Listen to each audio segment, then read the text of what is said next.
C'est facile d'être honnête, tant que ce n'est pas dangereux. C'est facile d'être persévérant, tant qu'il y a du soutien à côté. C'est facile d'être loyal, tant qu'il y a tout à gagner. Mais qu'est-ce que c'est difficile de continuer à défendre ses choix, ses principes, ses valeurs quand les soutiens se retirent, quand les poches se vident, quand les menaces se rapprochent.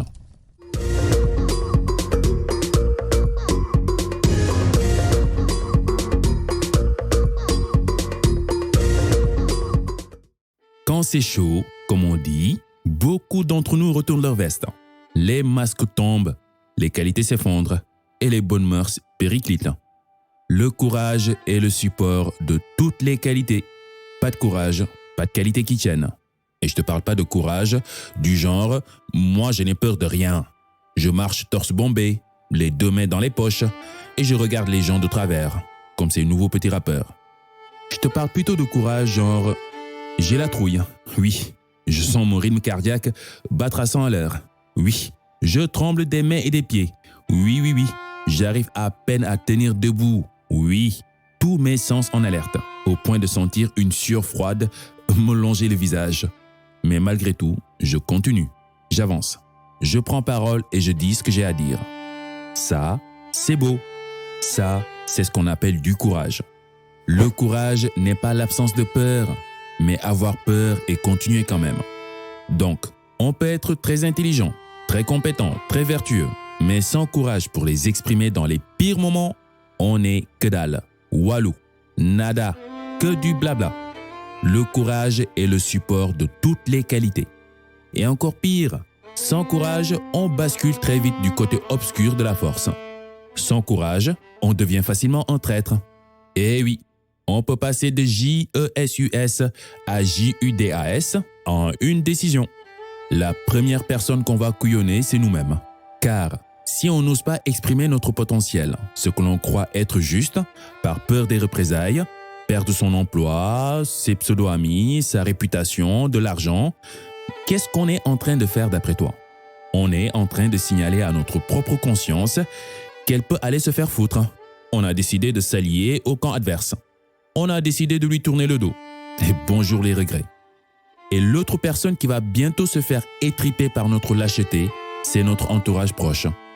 Car si on est capable, en toute lucidité, de nous planter une lame de 15 cm entre les omoplates, je n'aimerais pas être à la place des personnes qui nous font confiance. Si on n'est pas capable de nous protéger nous-mêmes du connard qui nous habite, comment pourrons-nous épargner nos proches du connard qui nous habite? Combien de grands religieux, soi-disant détenteurs des vertus du divin, se taisent face à l'injustice que subit leur communauté? Et pour venir après nous vendre les mérites de la prière, de la patience, du paradis et des paroles en l'air plus tard, des enfants meurent de faim juste en bas de leur confortable palace pendant qu'ils sympathisent avec les mêmes autorités qui dilapident les ressources du pays. Combien de responsables d'entreprises courbent l'échine devant la dictature de leur hiérarchie juste pour garder leur poste? Combien de parents, suite à une grossesse précoce, abandonnent leur bébé parce qu'ils ont honte des qu'en dira-t-on, parfois de leur propre famille? Combien de traîtres? Dis-moi, combien de traîtres? Le courage, c'est le support de toutes les qualités. Pas de courage, pas de vertu qui tienne. Les anciens connaissaient bien son importance. C'est pour ça dans certaines communautés en Afrique, encore aujourd'hui, des rituels sont organisés pour que les jeunes soient très tôt initiés au courage. On retrouve ça d'ailleurs en Afrique de l'Ouest, chez les Djola par exemple, avec la cérémonie du bois sacré.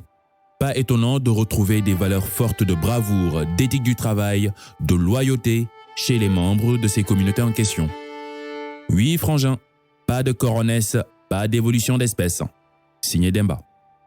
Ok, on a compris, mais comment garder courage?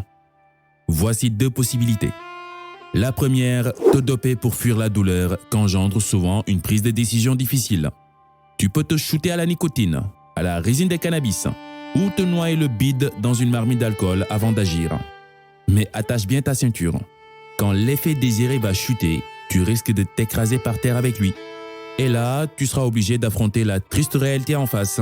Tu vas passer rapidement de « oui, je suis Superman, je contrôle tout, je maîtrise tout » à « non. En fait, je suis une super merde. Ça craint. Deuxième possibilité, affronter tes peurs sans dopage. Tu peux considérer le courage comme un muscle. Plus tu le travailles, plus ça se renforce.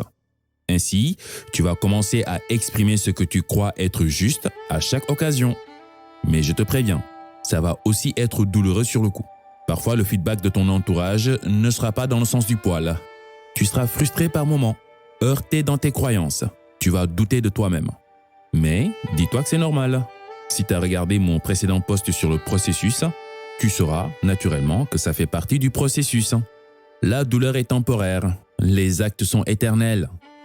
Dis-toi qu'on est dans un monde imprévisible, où la douleur est inévitable. Et comme on ne peut éviter l'inévitable, donc le but du jeu n'est pas d'éviter les coups, mais d'être insensible aux coups. Continuons à pousser de la fonte, faisons péter le muscle du courage jusqu'à ce qu'il ait le gabarit de Schwarzenegger dans Terminator. Un antifragile assez bien foutu pour supporter toutes nos qualités.